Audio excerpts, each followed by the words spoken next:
बस, आज का हमारा नेक्स्ट लेक्चर है गॉल्गी ऑपरेटर्स। हमने कल चैप्टर स्टार्ट किया है गॉल्गी ऑपरेटर्स, और इसमें हमने नेक्स्ट पढ़ना है अक्रेंस के गॉल्गी ऑपरेटर्स कहाँ कहाँ पे मौजूद है, किन किन सेल्स में मौजूद है। तो गॉल्गी ऑपरेटर्स अक्सर इन ऑल सेल्स, तमाम के तमाम सेल्स में गॉल्गी ऑपरेटर्स मौजूद है except prokaryotic cells. Prokaryotic cells के अलावा, जिसमें माइक्रोप्लाज्म, बैक्टीरिया, न्यूक्लियन एल्गी, ये वाले आ जाते हैं। और कुछ यूकेरियोटिक सेल्स हैं, जैसे कि सर्टन जो फंजाई है उसके अंदर, sperm cells of bryophytes and pteridophytes के अंदर, and cells of the mature seed tube of the plant उनके अंदर। इसके अलावा जो मेच्योर स्पर्म है उसके अंदर, एंड जो red blood cells of animals हैं उनके अंदर गोल्गी ऑपरेटर्स मौजूद नहीं हैं। इनका जो नंबर है वो भी वेरी करता है plant cell to cell. Golgi operators यानी कि एक सेल के अंदर कितना मौजूद है, यानी कि क्या गॉल्जी ऑपरेटर्स एक ही गॉल्जी ऑपरेटर्स का एक ही मौजूद है, या डिफरेंट, या उनका number increase. Their number per plant cells can vary from several hundred and as in tissues of the corn root and algal rhizoid. वहाँ पे कितना मौजूद है, ऑलमोस्ट 25,000 इन एल्गल रेसाइड में मौजूद है। और सम जो एल्गी हैं उनके अंदर जो ऑर्गेनेली जो है ना, वो एक सिंगल ऑर्गेनेली तक ही रिस्ट्रिक्ट है। यानी कि इसका जो नंबर है ये भी डिपेंड करता है कि प्लांट की क्या आगे से रिक्वायरमेंट है, सेल की आगे से क्या रिक्वायरमेंट है। बेसिकली इसका फंक्शन क्या है ना, सिक्रीशन को मॉडिफाई करना और प्रोटीन्स वगैरह उनकी पैकेजिंग का रोल है। तो ये इस वजह से इसका नंबर वेरी करता है कि अगर कोई सेल है जिसका ये वाला ज्यादा काम है तो उसके अंदर ऑफ कोर्स इसका जो है ना वो ज्यादा मौजूद होगा कंसंट्रेशन। और अगर कोई सेल इन चीजों में एसेंस सिक्रीशंस में एसेंस इन्वॉल्व नहीं है तो वहां पे इसका नंबर थोड़ा लोअर चला जाएगा। सर्टेन जो एथिकल सेल्स हैं जैसे कि पिलोनेरिया एंड माइक्रोस्टेरस, उनके अंदर जो मौजूद है largest and most complicated Golgi apparatus मौजूद है। यानी कि गोल्जी ऑपरेटस उनके अंदर कॉम्प्लिकेटेड फॉर्म में और लार्जर यानी कि बहुत बड़ी ऑर्गेनेली के तौर पे उनके अंदर मौजूद है। इन हायर प्लांट्स के अंदर Golgi operators are particularly common in secretory cells and in young rapidly growing sales.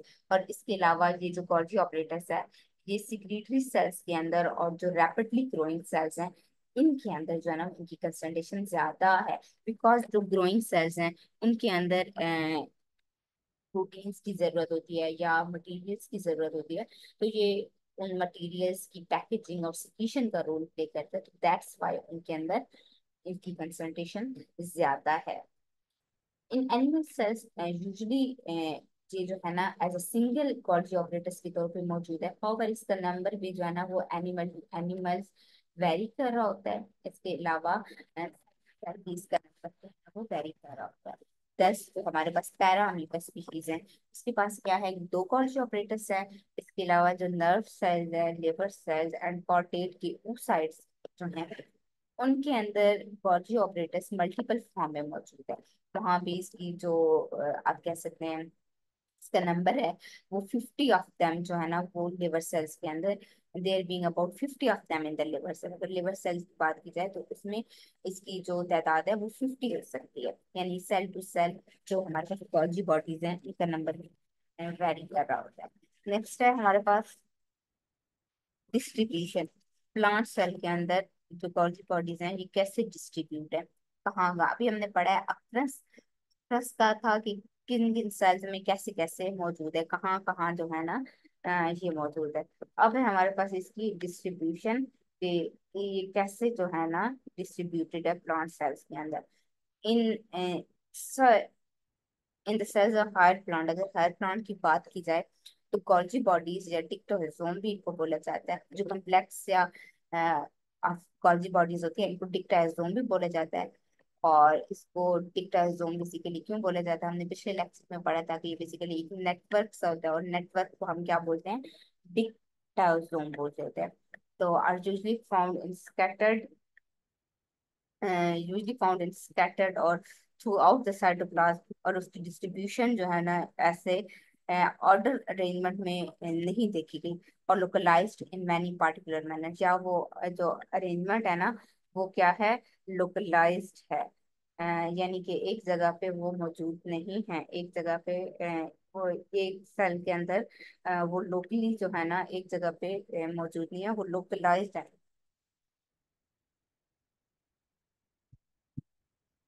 यानी कि एक जगह के ऊपर वो लोकलाइज है, एक जगह के ऊपर ही मौजूद है, यानी कि अगर वो उसकी स्टेमिंग जहां से हो रही है वहीं पे मौजूद है, उनकी पोलर एक अरेंजमेंट है। और इन एनिमल सेल में गोल्जी ऑपरेटर्स जो है ना वो क्या है, localized organelle है एनिमल सेल का।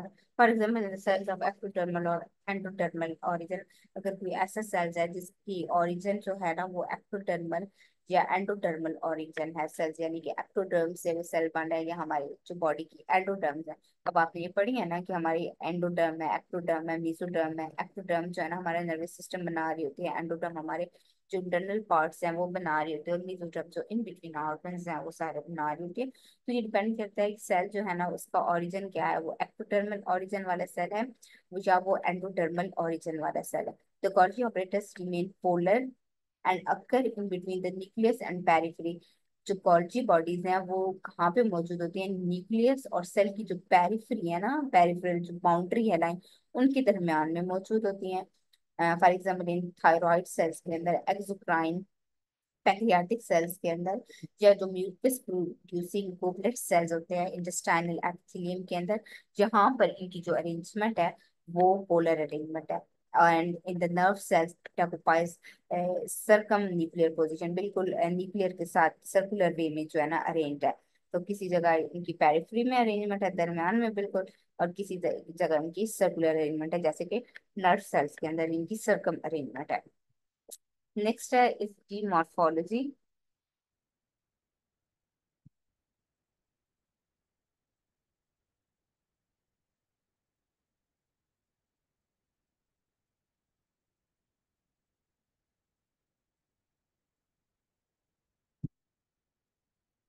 Next is morphology. Golgi apparatus is morphologically very similar in plant and animal cell. Golgi bodies जो है ना वो सिमिलर हैं प्लांट्स और एनिमल सेल के अंदर। However it is extremely pleomorphic, लेकिन ये क्या है, प्लियोमॉर्फिक भी है extremely. Some type of cells में ये कम्पैक्ट एंड लिमिटेड है, और अदर्स में जो है ना ये एक नेट लाइक अरेंजमेंट में पूरे के पूरे जो प्लांट है उसके अंदर जो है ना वो फैली हुई है। और कुछ सेल्स के अंदर उनकी जो अरेंजमेंट है वो बिल्कुल एक रेडी रेडी बिल्कुल कम्पैक्ट और लिमिटेड जगह पे है।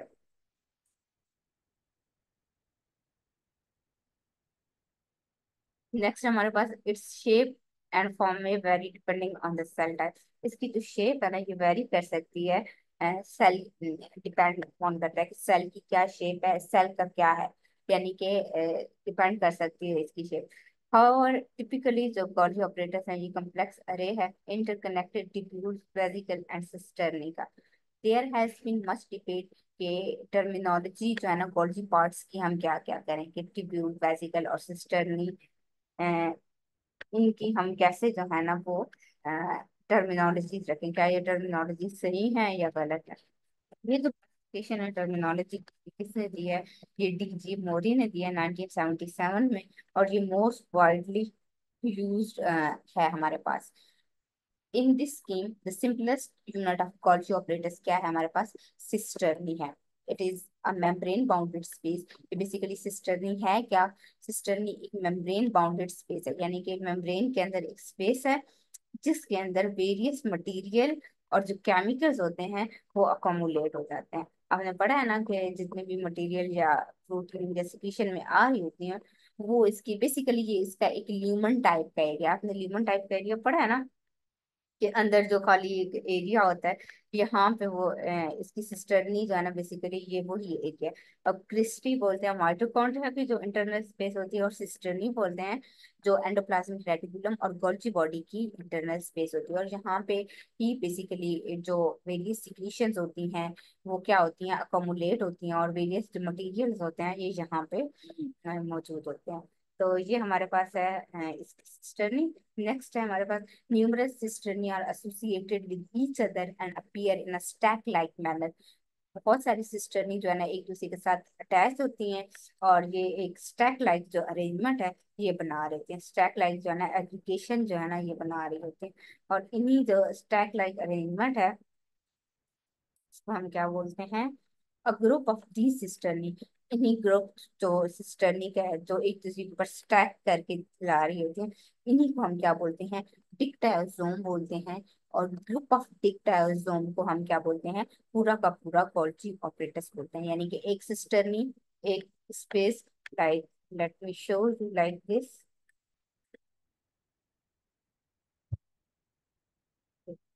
ये एक अगर सिस्टरनी है, नॉट दिस वे,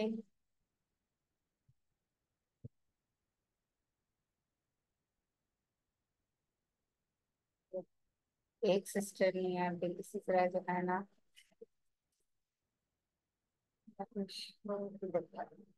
Yes. ये इस तरह का ना ग्रुप ऑफ सिस्टर ये आपने डिफरेंट इसमें देखा होगा। ठीक है, तो ये ग्रुप ऑफ सिस्टर ये आप कह सकते हैं कि इस तरह के अरेंजमेंट है। एक को सिस्टर नहीं बोलते, ग्रुप ऑफ सिस्टर नहीं को डिक्टाजोम बोला जाता है। और ग्रुप ऑफ अगर डिक्टाजोम होगा हमारे पास, उसको हम क्या बोलेंगे, उसको हम बोलेंगे गोल्जी ऑपरेटर्स बोलेंगे। और dictyosome of the cells have a common function. तमाम के तमाम जितने डिक्टाजोम है सेल के, उनका हमारे पास क्या कॉमन फंक्शन है, जो गोल्जी बॉडी का फंक्शन है, जो सिक्रीशन करना या इन सेल्स की जो भी सिक्रीशन है उनकी पैकेजिंग वगैरह करना। नेक्स्ट है हमारे पास detail structure of the basic component of the cell. जितना भी हमारे पास डिटेल स्ट्रक्चर कंपोनेंट।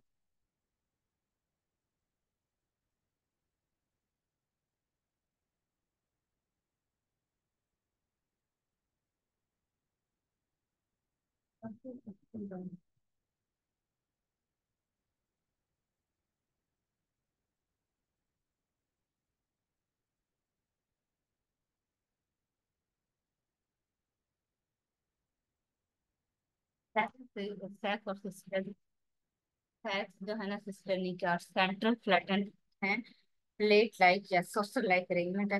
ये क्लोज कंपार्टमेंट है which are held in parallel metal, या एक दूसरे के ऊपर जो है ना स्टैक कर रहे थे, जैसे मैंने पहले आपको करके दिखाया है। इन ईच स्टैक, हर स्टैक के अंदर जो सिस्टर्नी है ये सेपरेटेड होते हैं by space of 20 to 30 nanometer, जिनके अंदर क्या मौजूद है, रोड रॉड लाइक एलिमेंट मौजूद होता है। रॉड लाइक एलिमेंट या फाइबर मौजूद होते हैं। ठीक है, नेक्स्ट हमारे पास है कि ईच स्टैक ऑफ सिस्टर्नी, और जो स्टैक ऑफ सिस्टर्नी है ये क्या बनाता है, ये डिक्टाजोम बनाता है। विच में कंटेन्स 5 to 6 गोल्डी सिस्टर्नी होती हैं एक डिक्टाजोम के अंदर।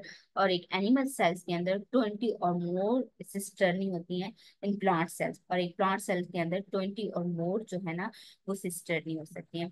इस सिस्टर्नी इज बाउंडेड, बाहर जो सिस्टर्नी है ये कैसे बाउंड होती है, स्मूथ यूनर मेम्ब्रेन, जिसके अंदर जो है ना ल्यूमन होता है ये वेरी कर रहा होता है इन विड्थ में फ्रॉम 500,000 नैनोमीटर की उसकी विड्थ होती है, जो ल्यूमन अंदर स्पेस होती है। The margin of each cisternae are generally curved. इसके जो मार्जिन होते हैं वो बेसिकली ज्यादातर क्या होते हैं, कर्व्ड होते हैं। इसके जो मार्जिन होते हैं वो बेसिकली कर्व्ड होते हैं। And that are entire of dictyosome of Golgi apparatus takes on a board like appearance. और वो उनकी एक जो है ना नीचे वाली अपीयरेंस ले लेते हैं। This cisternae at the convex end of the dictyosome comprises of proximal forming face, जिसको हम सिस फेस भी बोलते हैं। और दूसरा हमारे पास क्या होता है, कनकेव फेस, जिसको हम क्या बोलते हैं, सीजन ट्रांस फेस भी बोलते होते हैं। तो ये हमारे पास इसकी अरेंजमेंट होती है। कनकेव फेस डिक्टाजोन का जो डिस्टल एंड होता है इसको हम क्या बोलते होते हैं, मिच्योरिंग फेस भी बोलते होते हैं, या इसको हम वो भी बोलते हैं, ट्रांस फेस भी बोलते हैं। नेक्स्ट हमारे पास है द फॉर्मिंग और cis face of Golgi is located next to either. जो सिस फेस होता है ये बिल्कुल न्यूक्लियस के सामने होता है। और स्पेशलाइज्ड पोर्शन जो है ना वो एंडोप्लाज्मिक रेटिकुलम का dead black ribosomes and it called, इसको ट्रांजिशनल एंडोप्लाज्मिक रेटिकुलम भी बोला जाता है। यहाँ से अब एंडोप्लाज्मिक रेटिकुलम जो है ना वो गोल्जी बॉडीज में ट्रांजिशनल हो रही है। ट्रांस फेस ऑफ गोल्जी जो है ना वो बिल्कुल एंड पे होता है, नियर द बिल्कुल एंड पे नियर साइटोप्लाज्म मौजूद होता है। नेक्स्ट दिस पोलराइजेशन, इस पोलराइजेशन को हम क्या बोलते हैं, सिस ट्रांस बोलते होते हैं। दिस पोलराइजेशन को या एक्सिस को हम सिस ट्रांस एक्सिस या गॉल्जी ऑपरेटर्स भी बोलते होते हैं। टिब्यूल्स, हमारे पास एक इसका पार्ट है सिस्टर्नी टिब्यूल्स और दूसरा वेसिकल्स।